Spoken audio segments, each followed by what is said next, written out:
Since then, our economy has posted uninterrupted growth for 33 quarters, more than doubled its size from $76 billion to $186 billion.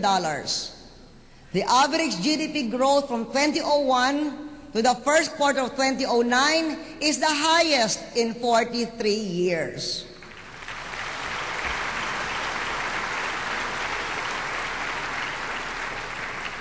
Bumaba ang bilang ng mga nagsasabing mahirap sila sa 47% mula 59%. Maski lumaki ang ating populasyon, nabawasan ng 2 milyon ang bilang ng mahihirap.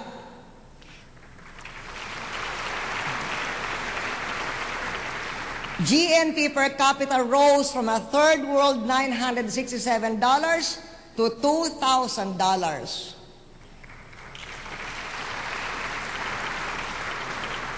Lumikha tayo ng 8 milyong trabaho, an average of 1 million a year, much, much more than at any other time.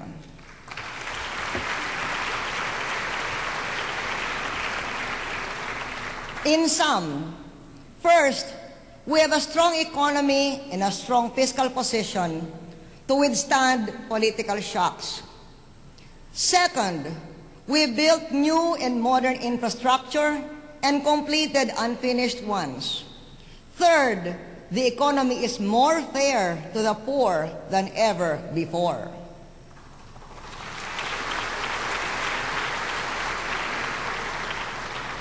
Fourth, we are building a sound base for the next generation. Fifth, international authorities have taken notice that we are safer from environmental degradation and man-made disasters.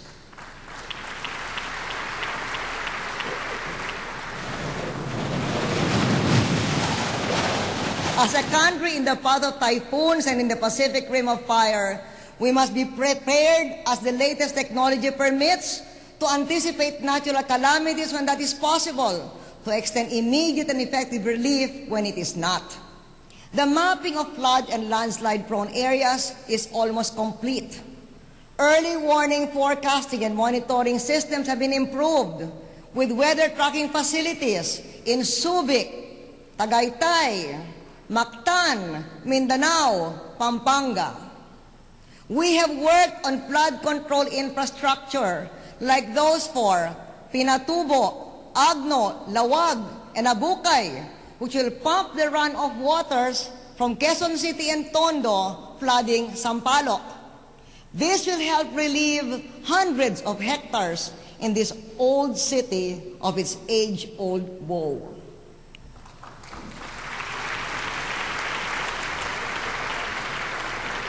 Patuloy naman yung Kamanava, dagdag sa Pinatubo, Iloilo, Pasig Marikina, Bicol River Basin at mga river basin ng Mindanao.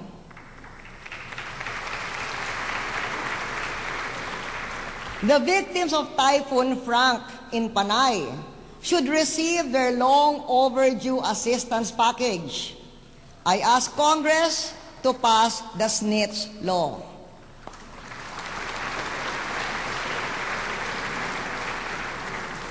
Namana natin ang pinakamatagal na rebelyon ng komunista sa buong mundo.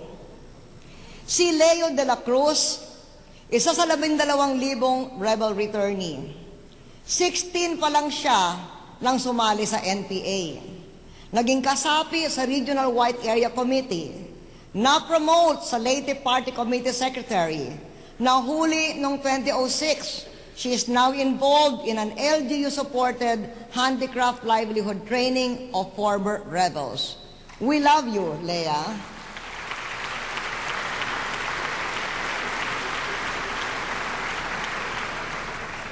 There is now a good prospect for peace talks with both the Communist Party of the Philippines and the MILF, with whom we are now on ceasefire.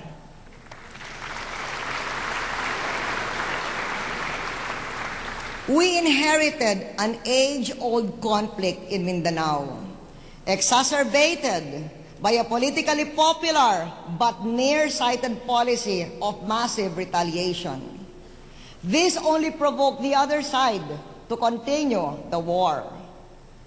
In these two internal conflicts, ang tanong ay hindi, sino ang mananalo? Kung hindi, bakit pa ba kailangan maglaban ang kapwa Pilipino tungkol sa mga isyu na alam naman nating lahat na di maluluta sa dahas at mareresolba lang sa paraang demokratiko?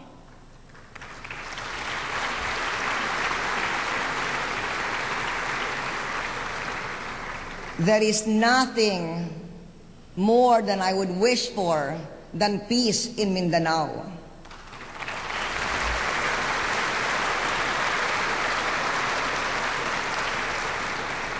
It will be a blessing for all its people, Muslim, Christian, and Lumads. It will show other religiously divided communities that there can be common ground on which to live together in peace, harmony, and cooperation that respects each other's religious beliefs.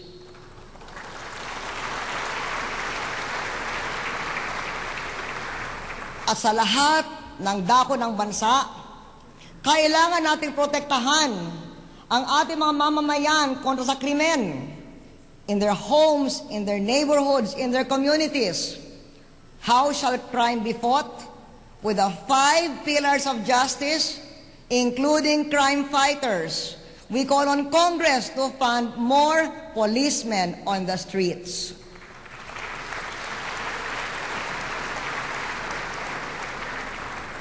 Real government is about looking beyond the vested to the national interest, setting up the necessary conditions to enable the next, more enabled and more empowered generation to achieve a country as prosperous, a people as content as ours deserve to be.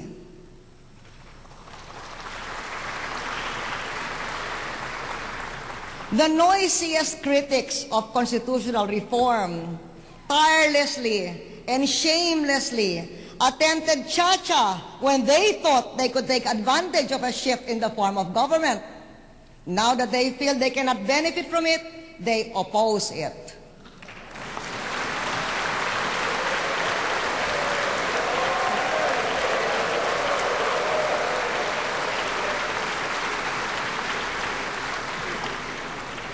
As the seeds of fundamental political reform are planted, let us address the highest exercise of democracy, voting. In 2001, I said we would finance fully automated elections. We got it thanks to Congress.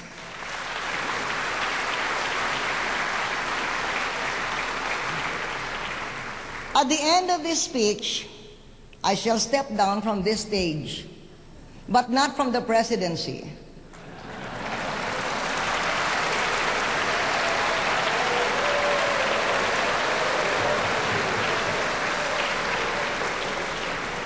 My term does not end until next year.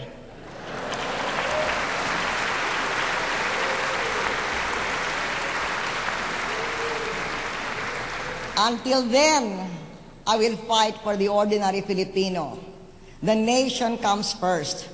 There is much to do as head of state to the very last day.